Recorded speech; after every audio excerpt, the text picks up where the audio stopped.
छौरी तोहर कारनामा आफत में छै जानवा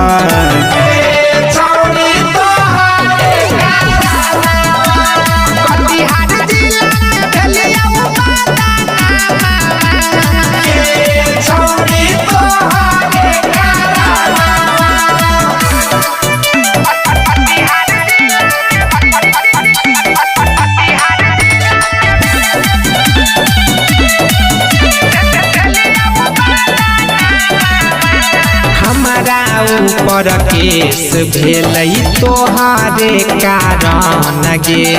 बाप से सुनलिए ये छौरी बहुते झारन गे हमरा ऊपर केस भेलै तोहरे कारण गे बाप से सुनलिए गे छौरी बहुते झारन गे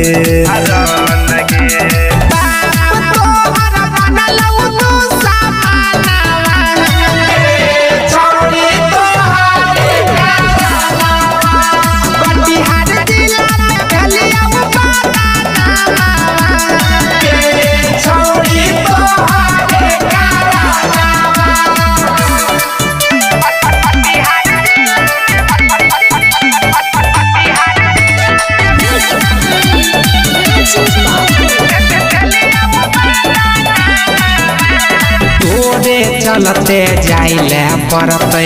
हमारा अब जे लगे अब नहीं खेलबै कहियो प्यार वाला खेल गे प्यार वाला तोरे चलते जाइला पड़ते हमरा अब जे लगे अब नहीं खेलबै कहियो प्यार वाला खेल गे आगे सूजित